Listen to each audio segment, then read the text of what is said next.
So it's an honor for me to have Stephen Kapos here with me. Stephen, good morning. Good morning. Thank you for inviting me. A pleasure. Can I ask you to introduce yourself?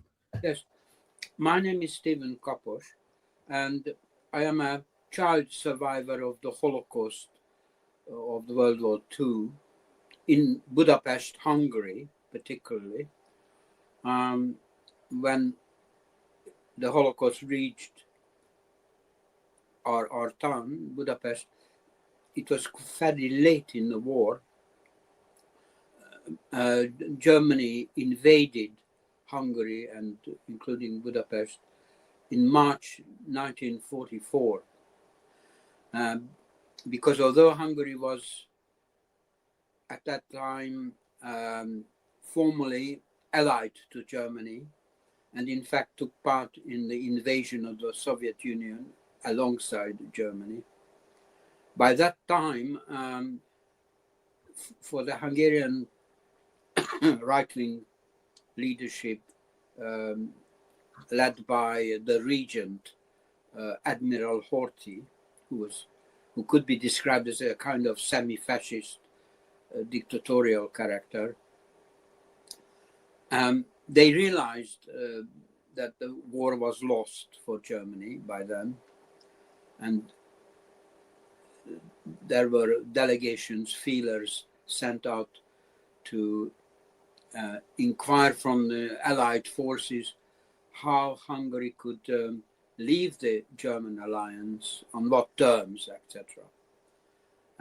Although these negotiations were inconclusive, the German intelligence got wind of it, and so suddenly Hungary became unreliable as an ally, and that's when the invasion occurred.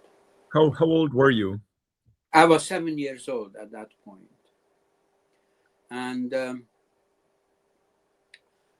our only sense of the war until then has been occasional aerial bombardment by the Allied forces, but not too much against the civilian population. The bombardment concentrated on the industrial outskirts of the town. Occasionally, we had some bombing as well. But so this was 1944, right? 1944. How much of a memory do you have of the situation of your family? I mean, Jewish life in those conditions. Well, I have very, very clear memories of that whole period. In fact, it remained amazingly intact, my memory of that period. Episodical, it's not a continuous video, if you like, of what has been happening naturally, but more in terms of brief episodes that impressed me, I suppose. You asked me about the conditions and atmosphere. The Hungarian government could be described as semi-fascistic, and they were going along with Germany's policies by and large. So the Jewish population had increasingly endangered situation, and a series of laws have been passed, ever more severe, against the Jewish population. Restrictions of what roles they could play in society. They were banned from any kind of leading position in professions or commerce, gradually, and then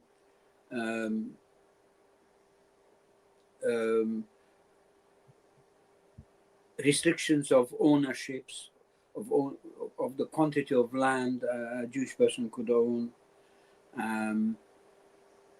and then it went on to what you could personally own, and it progressed to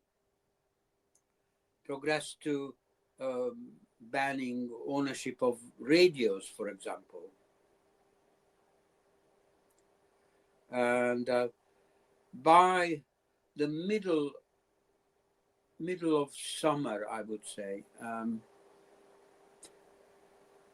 had to wear the yellow star. All Jewish persons had to wear the yellow star. And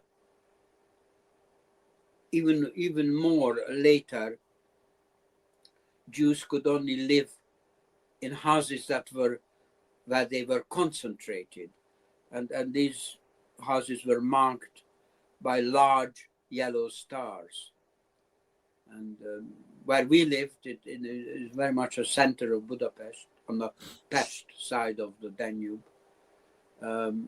Our house became a yellow star marked house, which meant that certain residents were moved out who were not Jewish, and more Jewish people moved in. Do you have memories of the process of deportation? Not directly. I do know. My mother came from Transylvania, and her family were farming in Transylvania. Transylvania politically had a very checkered history. After the First World War, the whole of Transylvania, which is a very large land mass, bigger than Wales, was attached to Romania. And so my family continued farming. They had a reasonable sized estate that they owned, and they were quite well off, actually. And they continued farming in that estate in Romania, under Romanian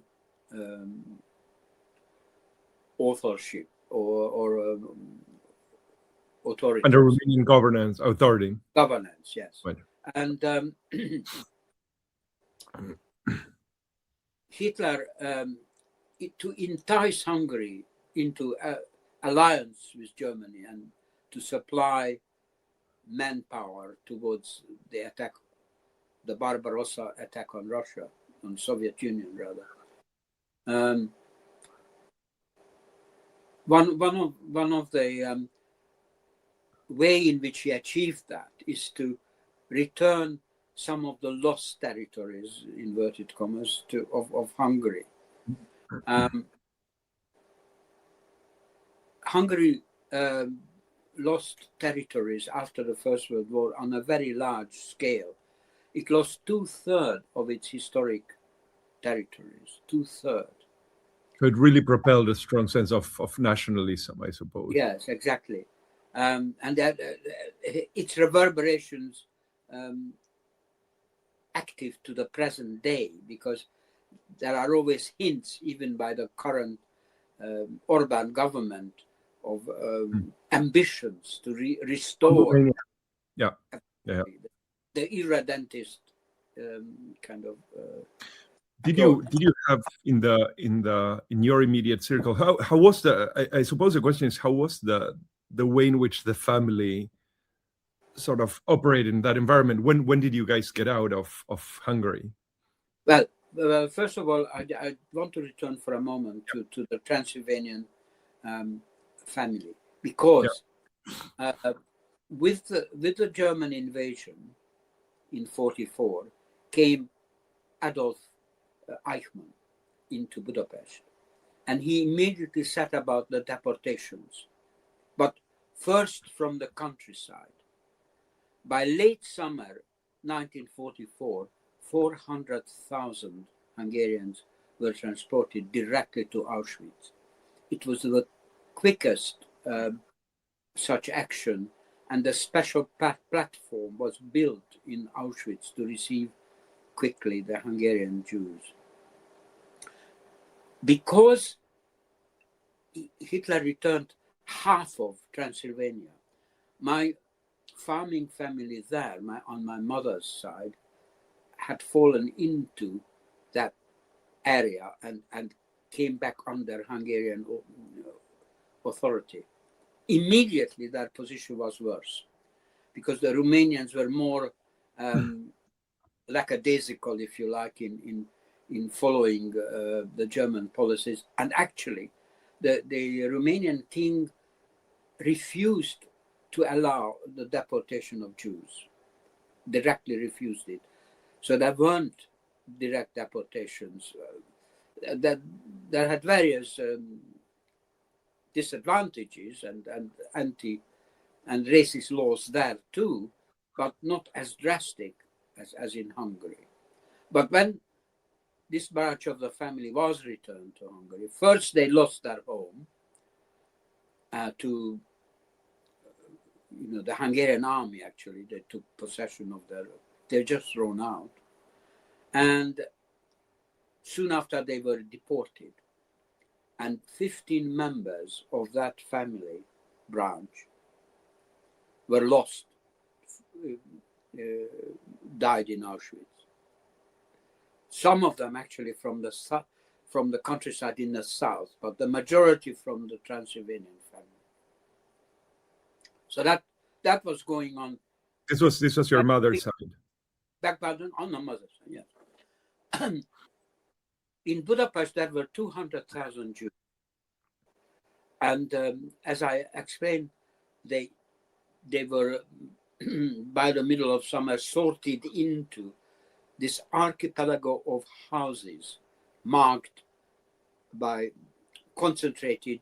It was like a a dispersed ghetto, if you like. There was an official ghetto as well.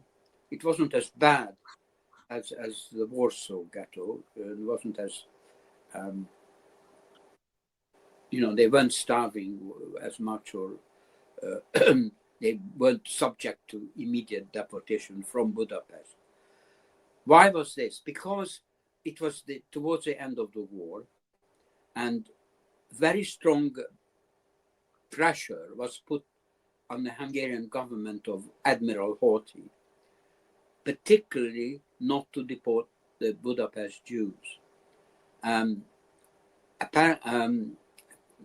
According to history, the Allied forces threatened Hungary with concentrated bombing campaign if they deported the Budapest Jews, and Pope Pius XII also intervened. Hungary was a Catholic country, and the Pope had considerable influence. These were the background reasons, but nonetheless, things were getting gradually worse and more dangerous. The men folk of Budapest and Hungary generally were the Jewish men were called up into army slave detachments attached to the Hungarian army. They had to serve in uniform with a yellow armband, but they weren't given weapons, of course, or anything like that. And most of them were transported after a period in a holding camp near Budapest, then transported to the Eastern Front, where they were very badly abused, often under the authority of very racist, anti-Semitic officers. They were bullied, starved, and used for manual work like digging ditches and such like, regardless of what their professional qualifications were, and to take up minefields, extremely dangerous work. And of these detachments, only about 10% survived the war. So, coming back to my family, my father was called up along with my uncles into a holding camp um, preparatory to being transported to the Eastern Front. And this is where the women of my family, my mother and an aunt, had performed a really heroic rescue operation. They were working at that time already for a Red Cross organization as nurses, with the kind of somewhat fake nurses uniform and the Red Cross emblem. That's it. No special papers or anything. And they went, my mother and my aunt went to this holding camp where my father and uncles were held. They bribed the armed guard, went right in, and very authoritatively called out their names, said that they were wanted elsewhere, and took them out.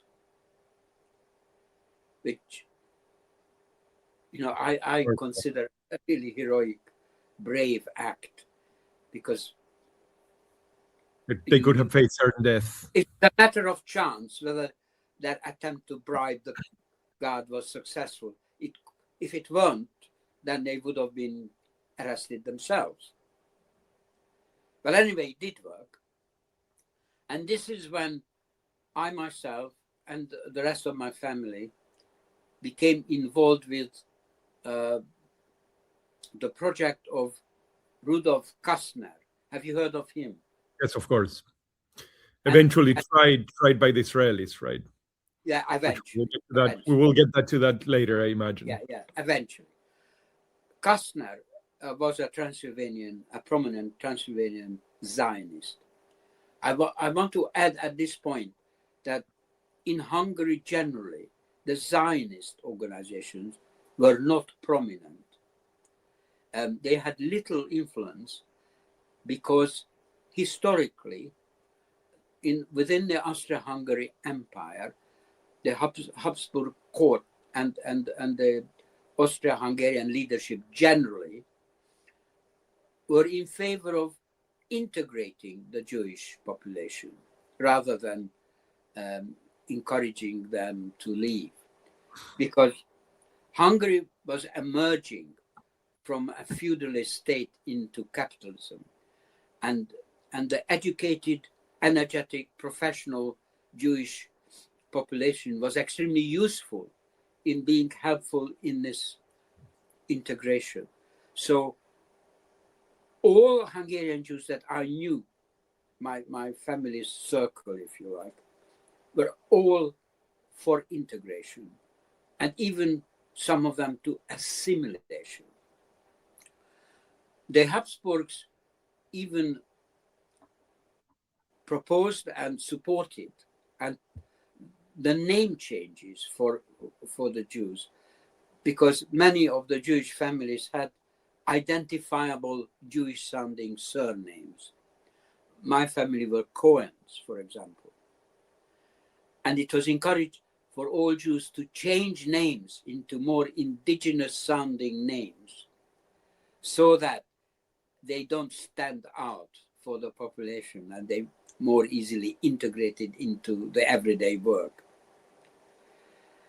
And it was immediately after First World War that my father, as a young man, together with my uncle, who was slightly older, sat down with a map and said, "No, let's pick a name."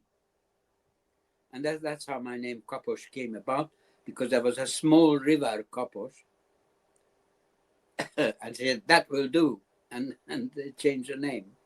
So it was Cohen, and it turned Kapos. Yes, out of a map. From a map. I'm a bit sore about them having picked such a tiny river. It's a miserable little river. Where is it located? Well, it's more or less in the central part of the west side of Hungary. Eventually exiting into the Lake Balaton. It's a large inland lake. Mm-hmm. But it's small, and it gets a little bigger by uniting with a slightly larger river, River Shayo, and then into the Lake Balaton.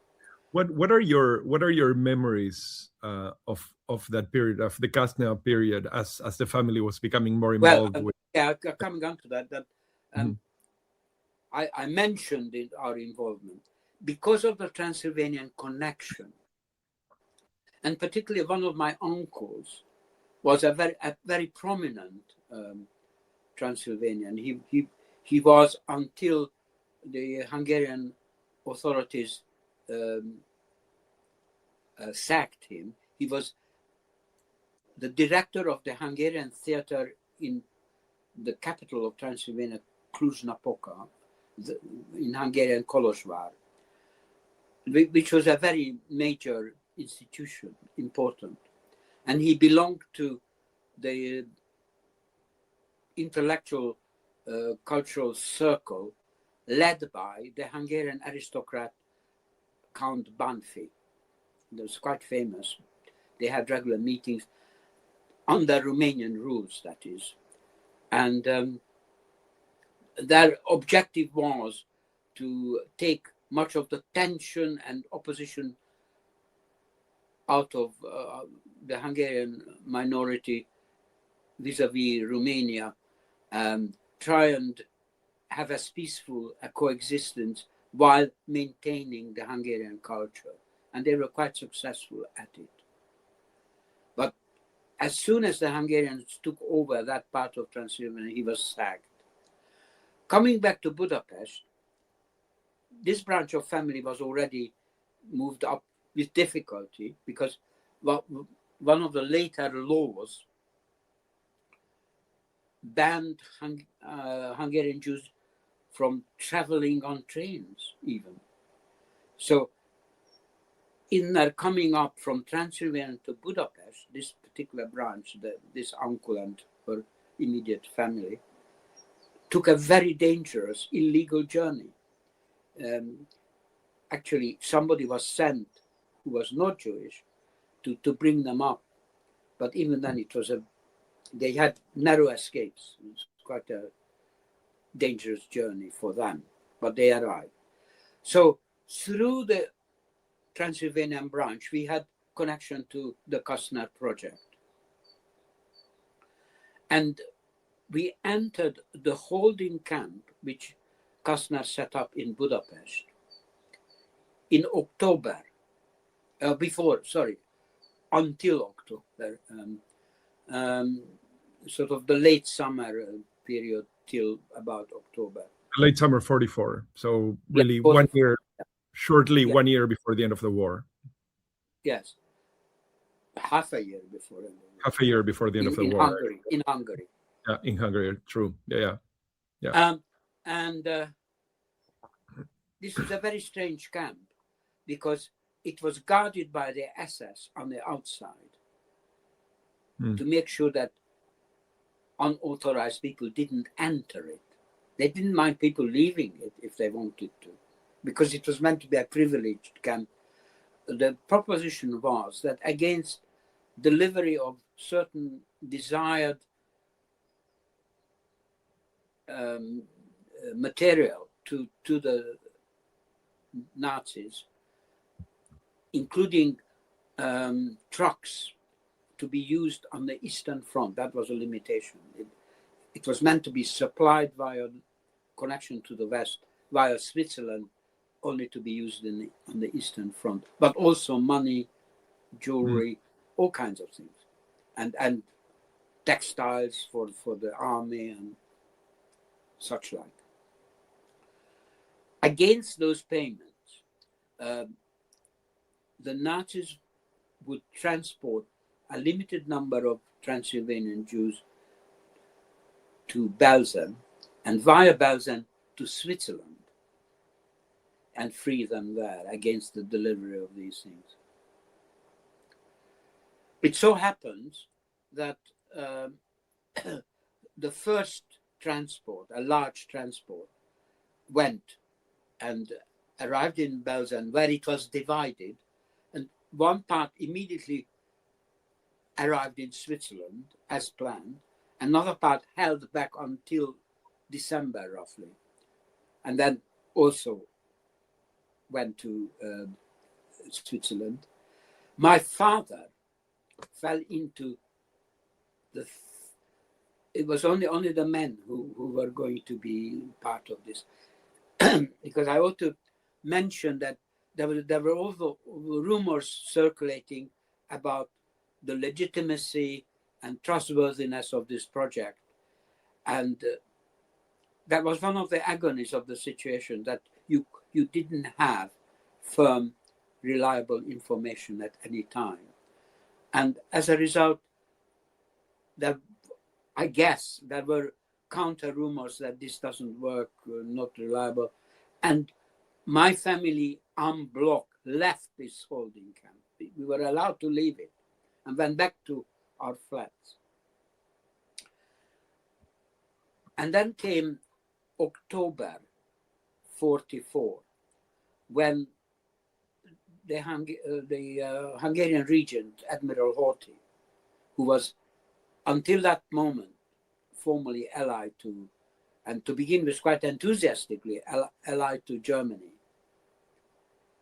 realized that the game was over militarily and pronounced Hungary's leaving the German camp on the radio.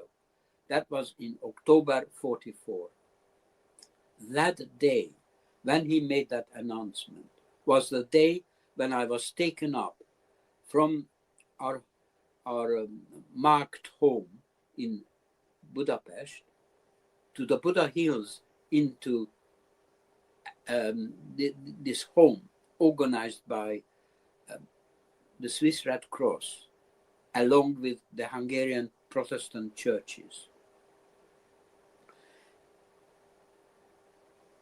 with the set up to pretend that all the children that they took in and women to administer and work within them as nurses were all to be on false papers and pretend to be refugees from the advancing Soviet troops from the Eastern Front.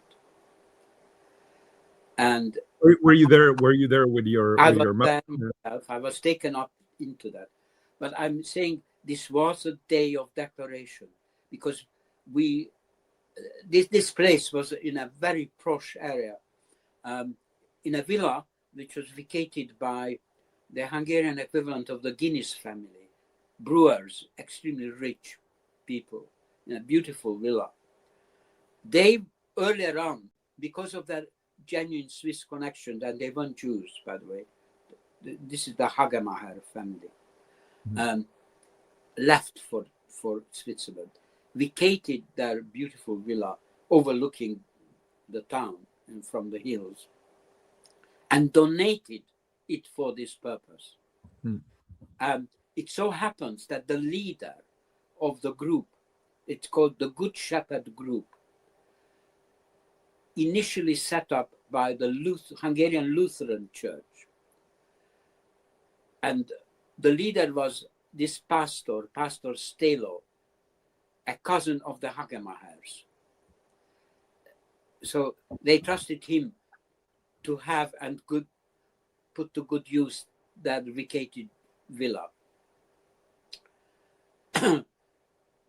The group, the Good Shepherd Group, had a leadership of 4, 2 priests, one Lutheran, and the leader, this Gabor Stelo, the Lutheran pastor. The Lutheran priest.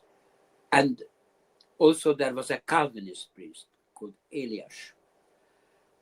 And my uncle, I mentioned, who lost his job in Transylvania as a director and converted to the Hungarian Calvinist Reformed Church. He was part of this group, as well as another Jewish lawyer. They were probably all on false papers. That was a leadership group, and it was well supported by the Swiss Red Cross. They had an extremely brave envoy called Friedrich von Born. Now, they started with this Hagamaher villa, which is where I was taken to.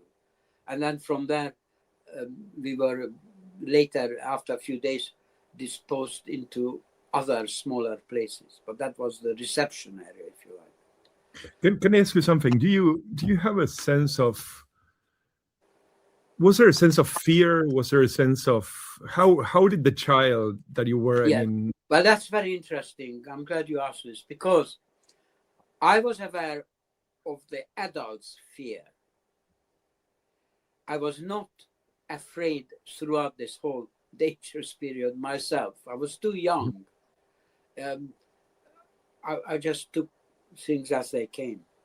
I had to wear the yellow star, as I mentioned earlier, and along the whole family. And I remember my mother and aunt sitting, cutting out from some cloth yellow star shapes to be sewn on clothes, and the atmosphere and the very mournful atmosphere of it, because they knew what it meant, that it was preparatory to deportations, you know.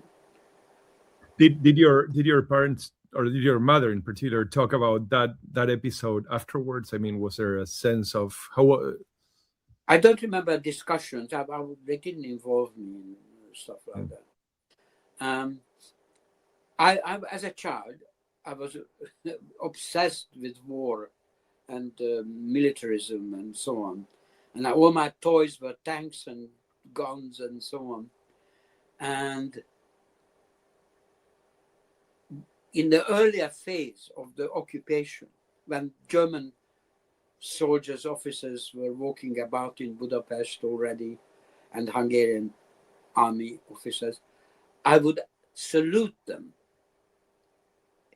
And in fact, I am told that one German officer looking at me said, "What a pity that this boy is not German."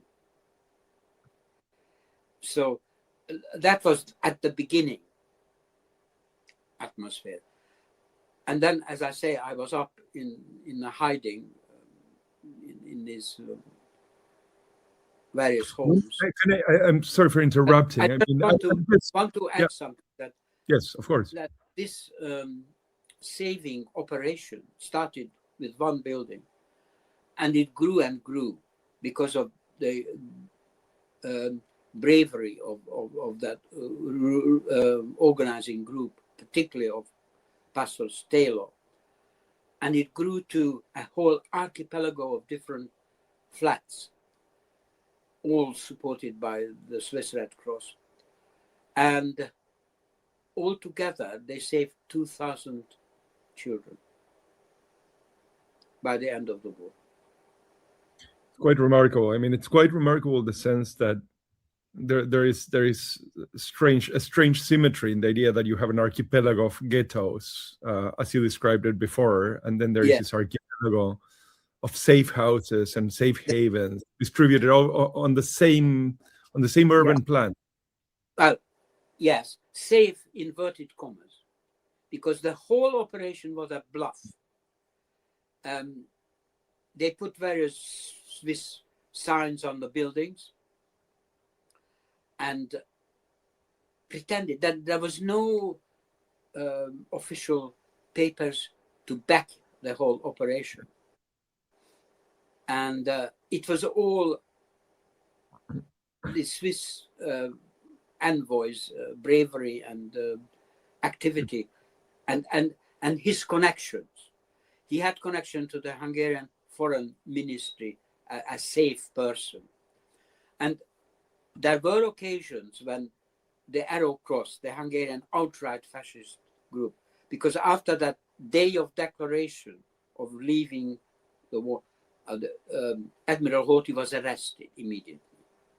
And in came an outright fascist government, the Arrow Cross Party and its military bands, which were marauding in Budapest, hunting Jews, quite simply. And there was some... at what when if you have maybe a memory of when it became clear to you what had happened and what were the proportions or the magnitude of what you have gone through and your family had gone through. Oh, only after the war, sort of. I became quite early on in my childhood quite politicized, because quite simply there were such series of rapid changes and political events. Right after the war, there was quite strong retribution against the identifiable Nazis, Hungarian Nazis, if you like, the Arrow Cross.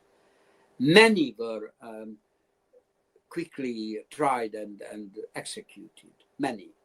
That was a short, sharp period. And after that, there was a period of renewal of democracy, multi-party democracy. The Communist Party was formed, and but not in power.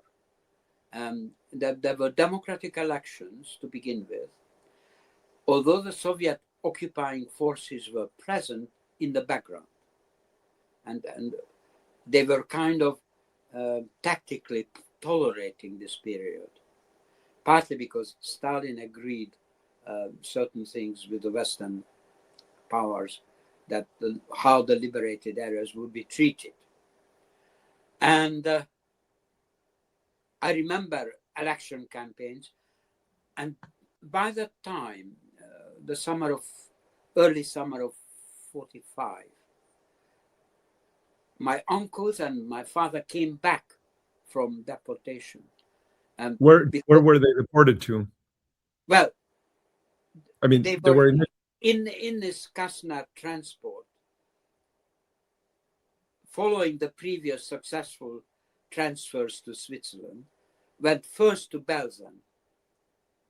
But at that point, Hitler became aware of this project. It was only involving the SS up to then. And directly Himmler was involved, and Kaltenbrunner, and high Nazis, but not Hitler. He didn't know. When he discovered it, he was outraged, and apparently very nearly it was the end of Himmler. He was so disgusted by this dealing with the Jews, and so my transport on the Kasna got stuck in Belgium. Mm-hmm.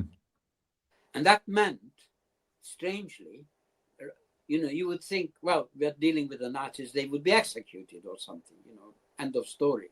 No, they were sort of pedantic enough to say, well, we had a deal, so we have to do something. And they were kept in a special camp within the camp of Belgium, a privileged enclosure defined by barbed wire. And they had various privileges, like they could keep their own clothes. They weren't tattooed with numbers. Mm-hmm.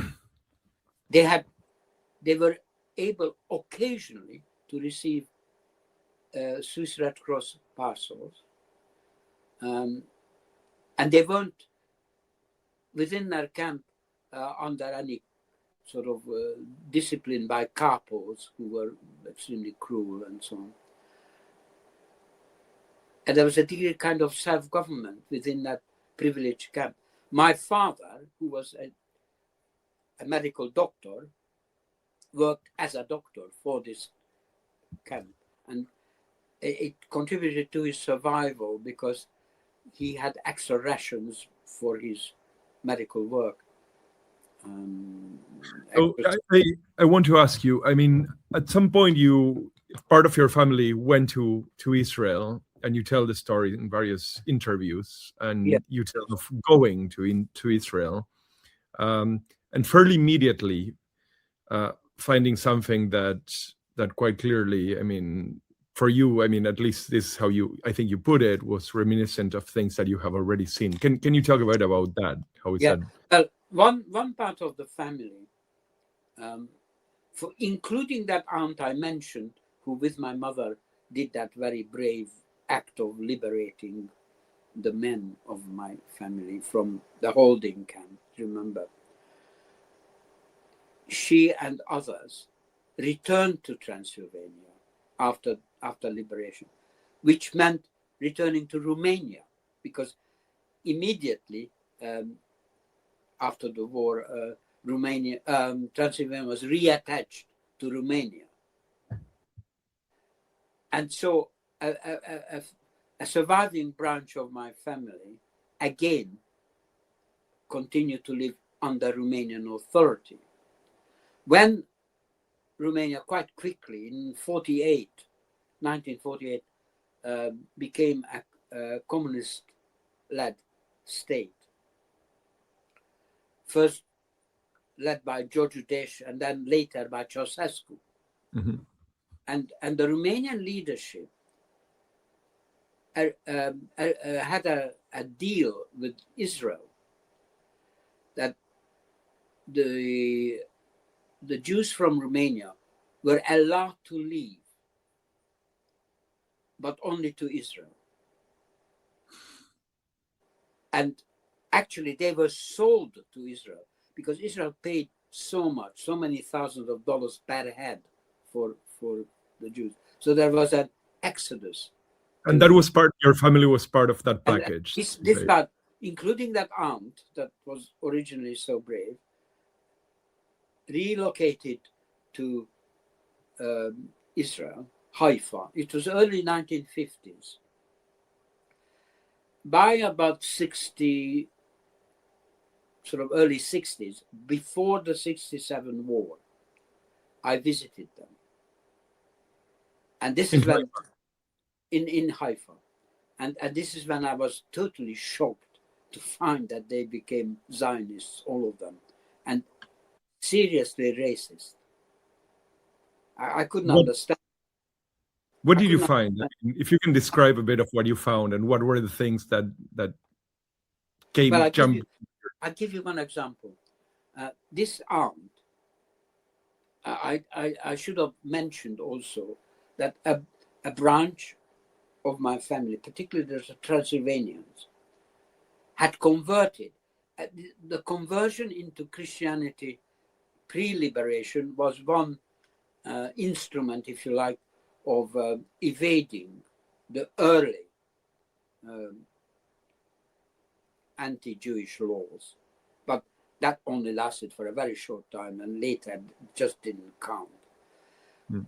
But in the course of their conversion, they had to go through a degree of re-education led by the Hungarian Calvinist Reformed Church. And some of them, quite a number of them, converted genuinely. They became genuine Christians, including that uncle I mentioned who was also part of the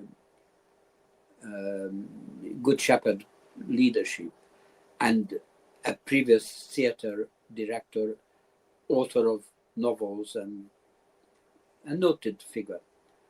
And so did this aunt, who I explained was so brave during the Holocaust, ended in Haifa, etc. She was one of the really genuine converts to Christianity, but she kept it quiet from the neighbors because that wasn't a done thing in the Zionist circle. But to indicate how this is a Jewish woman who converted to Calvinism who ends up living in Haifa. Yes, correct. And became a rabid Zionist.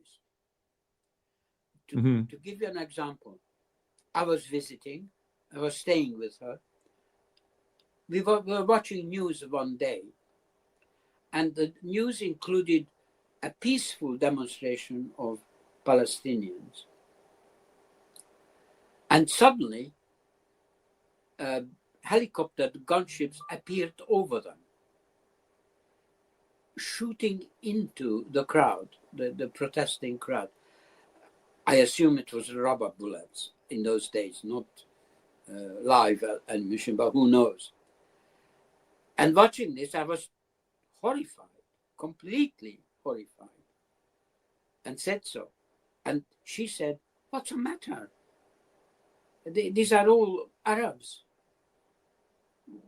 What's the problem?" Well, What was your reaction to that? I mean, when you encounter that in your family circle, especially being somebody that you mentioned as an example of courage, right? So I mean, yes. I imagine that you're not just talking about actual courage, but also civic courage. You couldn't explain it. Another thing is that I heard about Netanyahu first from her. Netanyahu was in opposition then, and she Many years was later, talking all the time about Bibi as the coming savior and so on. But there was another example. There was my cousin, older than me by quite a few years, who was a teenager when deported to Auschwitz. And as a strong young woman, she was put to work in a warehouse, sorting clothes, the clothes of those who were gassed, and first they had to undress and you know, they saved all their clothes and shoes and so on, because amongst them were valuable warm things to send to the Eastern Front, things like that. One day she was sorting her parents' clothes, and the trauma of that is difficult to understand, I think. But she and her sisters survived. On the way back, they were along their routes. They stayed in a hostel where there was fire in one night, and her two sisters died in that fire. She survived. So she went through all these. It was never established whether it was a deliberate arson, you know, because there were Jews there. Anyway, she also made it to Israel. Made it to Haifa, and she was also racist, quite clearly racist against the Arabs. They didn't say Palestinians; they always said Arabs. My heroic aunt, in sending me shopping, made it absolutely clear that nothing, I should not go near and buy nothing from Palestinian shops. Another example. So you're, I guess, quite early, you developed a pretty strong sense of what the state of Israel, what the Zionist project on was top about. Of this, there was the militarism, the signs of militarism everywhere, you know. So many people carrying arms here and there everywhere. Coming from the UK, by that time I lived in London, that was shocking. The whole thing, the whole atmosphere. So having looked and with such proximity, I mean, at the state of the occupation and the apartheid and the racism, how do you understand the last 2 years of genocidal destruction? I mean, is this something that surprised you, this degree of brutality, or is this something that you see more as the logical conclusion of all of these things that you have tracked for years? Well, I now understand that the genocide, which it is in Gaza, was a logical outcome of Zionism. I now hear, in Hungary, I didn't have any connection with understanding Zionism other than that they were held in Hungary to be a freakish, insignificant sect, very much in a minority. And I want to add that in my long experience under the communist regime, this whole subject of the Holocaust was swept under the carpet, not discussed. The Hungarian term for Jew is Zsidó. The term Zsidó was banned.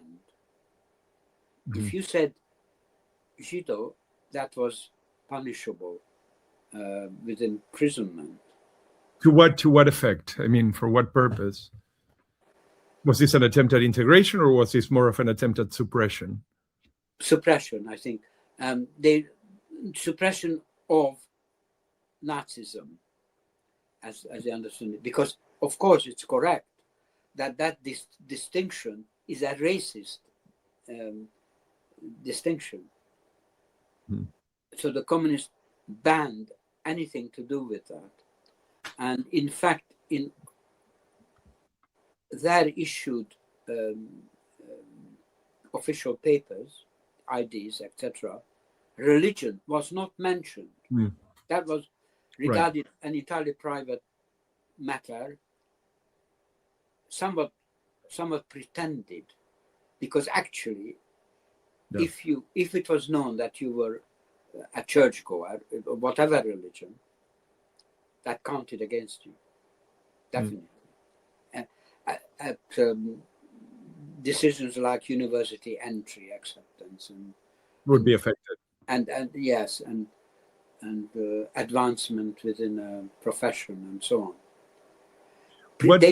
They pretended it was not a matter, not an issue, but that was not true, in fact. What do you see? I mean, what do you see Gaza, the effect of Gaza in terms of not Jewish identity, perhaps, but Jewish history? Meaning, I think that. So let me just contextualize the question. I mean, can I correct you? It's not Jewish history; it's Zionist history. No, but my point is, I think that, the question of Zionist history is obviously of importance to Zionists, but it seems to me also that Jewish history, I mean, the way that Jews tell the history of Jewish history to themselves, has a lot to do with the particularity of the Holocaust, has to do with the fact that an evil cannot be eclipsed. And I think that people like yourself, and I would say people like myself, I mean, I come from a family that was very much involved in Judaism and very much involved in the community. And these stories that were told at home were for important. me, that's missing, I have to say. And so did for my father. His father, my grandfather, who I never met, was an employee of the synagogue. But my father rebelled, and his generation generally rebelled against religious upbringing, etc., and became atheists. My father was first trained as a GP. But can I interrupt you quickly? I mean, I understand that, but at the same time, your father ended up having to escape to Switzerland, being part of the transport.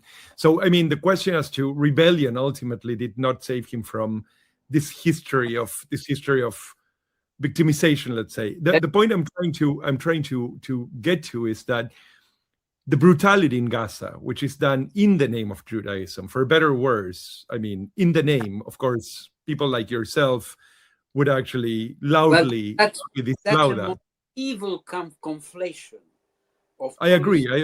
I completely agree. But I wonder what does it do to the account of Judaism's history? What does it do to the fact that we tell the story of Holocaust and deportation? Now we have this thing to reckon with.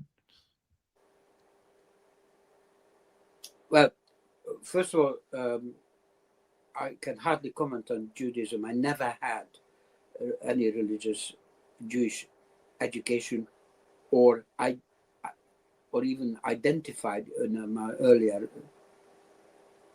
teenage and young years with Jewishness, but very much as a Hungarian, I felt and was educated and steeped in Hungarian culture and not Judaism. So I'm not the best person to comment.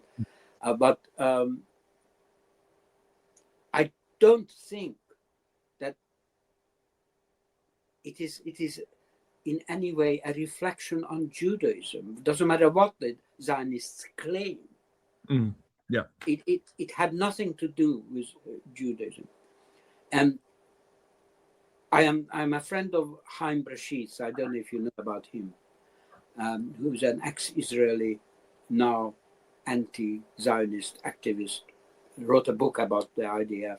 We met in Madrid a couple of months ago. Yeah, right. Well, he puts it very succinctly. He said, there is nothing Jewish about Israel. Mm. That sums it up. They claim it, but it's not real. And the Orthodox Jews are anti-Israel as well. Mm. So we should not accept any kind of conflation of Judaism with the Holocaust. Yeah. It's not Judaism, it's Zionism that does it. And the Zionism is vicious. And through the genocide, now unmasked, as to its logical unmasked. Are you optimistic? I mean, looking at the way that the world... I am very optimistic in the long term, because my firm belief is that neither Zionism nor Israel in its present form can survive what they had done, the genocide. And, well, they descended not only into violence, and the most awful violence, and killing of children, etc., but sadism even. Mm. And, which is remarkable. I mean, remarkable to see, and it's also extremely difficult. I think that this is something that we're seeing across the board. Is that it's unprecedented. I mean, even my contact with the German occupation, which we did have, admittedly not realizing we were Jews, but I found the German Wehrmacht army quite humane, by and large. Amongst them, dotted, were Nazi officers who were unspeakably violent and awful. But the conscript Wehrmacht army were normal people under orders. There was one incident to illustrate that the front line went through our areas. And at one point of the house-to-house fighting, it was a really serious fighting, because we were close to the royal castle area where the last stand of the German army, with a little bit of Hungarian help, fought against the Soviets. The Soviets were overwhelmingly stronger by then, of course. And at one point, a German platoon came into our building and said, you have a flat roof. We want to put this heavy machine gun position up there, which is the way up. And our leader said, well, hold on a second. Look around and see all the kids here. If you did that, we would be under the reaction of the Soviet artillery and blown to smithereens. Could you not find another flat roof nearby and save these kids? And the platoon went. And that's remarkable. In the middle of I think it shows sort of a very stark and brutal in many ways, because we're talking about the German occupying army with cruelty and the boasting of cruelty and sadism that we have seen from the Israelis in Gaza. I mean, the postings, right, on social media, the showing themselves committing atrocities. I know. That's why I'm saying it's descended into sadism. And Israel and actually all supporters of Israel are very sensitive about not making comparisons between the IDF, Israel, and the Nazis.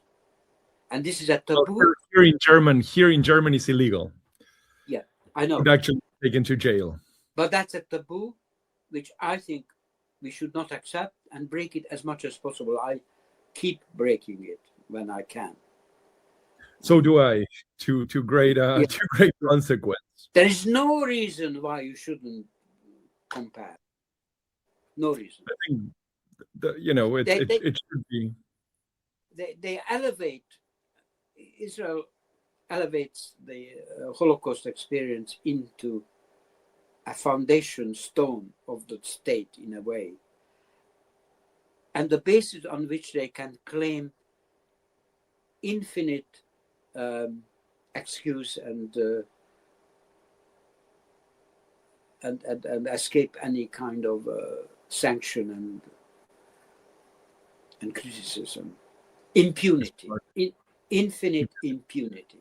It's based on the Holocaust, and that is a misuse, a disgusting subversion of the meaning of Holocaust. I think what I find, and I know we're now on time, so I should let you go, but one of the things that I find most remarkable about the last 2 years is not just the impunity, which is outrageous, Yeah, but it's also the impudence in the sense of like no sense of shame whatsoever, much to the contrary, things that any human being presumably would try to hide. exactly. I mean, one of the things that I'm an architect, and one of the things that hurts on top of all the killings and, children and the starvation, etc. But it hurts me to see large blocks of buildings blown up so that they disappear in an instant. Because I know what it takes to put one up, particularly in a kind of concentration camp condition. It may take tens of years, and with restricted material supply, etc., and to destroy it just for the sake of it. I come from, my mother is an architect, and she spent a lot of time doing architectural patrimony preservation in the city of Buenos Aires in Argentina. So I am not only sensitive to that, I also see sort of the devastation of mosques and archaeological patrimony. Christian church, the oldest Christian churches, right? Exactly. The Holy Family parish. It's just unbelievable. I mean, this degree of devastation. And I think that, my sense, I mean, as somebody who has read the Bible, it is that when Netanyahu said Amalek, which is not only destroying the people, but also, blotting the memory. I mean, the destruction of like any trace. The buildings and the institutions and the mosques and the universities really do speak to that. Well, you mentioned universities. One of my memories of unbelievable cruelty and wasting. I saw the blowing up of a university in Gaza after they had occupied it.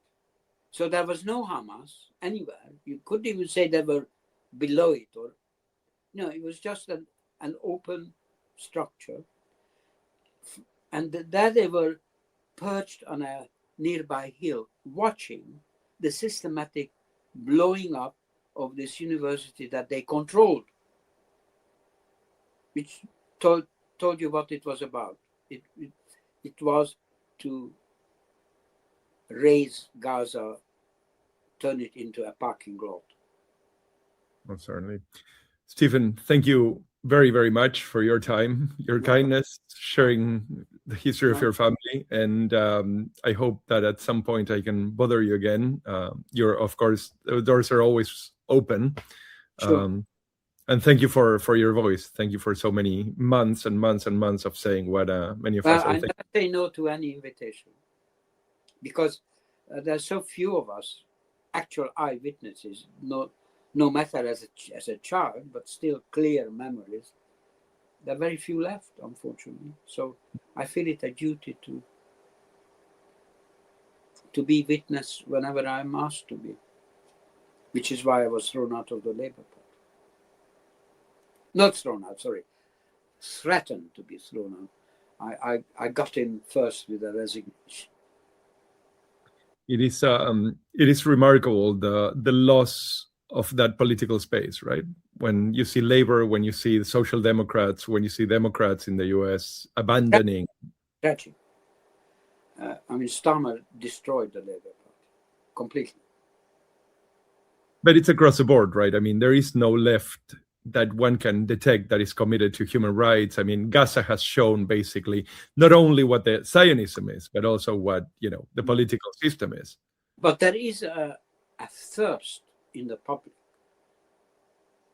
for ordinary people, for a genuine, strong left representation. When they first announced the establishment of your party, the Corbyn Zara Sultana rebirth, if you like, within an instant, 800,000 people expressed interest. 800,000. Yeah. Do you think this is something that we will see emerging? I do think that, because that is this thirst which drives it. Unfortunately, they hadn't played their cards very well after that, which is a shame. But there is enough time to the next general election, enough time left to correct it. And because there is the basic need for it, that's why I'm optimistic. Very often, I must say that having spent quite a bit of time working with the left in different countries, it feels like herding cats. Yeah. The right tends to be very disciplined and just repeat message, and the left seems to be simply incapable of that. But in the case of your party, there's this very fiery young woman, Zara Sultana. Fine. But there's also Jeremy Corbyn, and he's a magnet for people. Yeah. They just flock to him because somehow it became clear that he is a politician of integrity.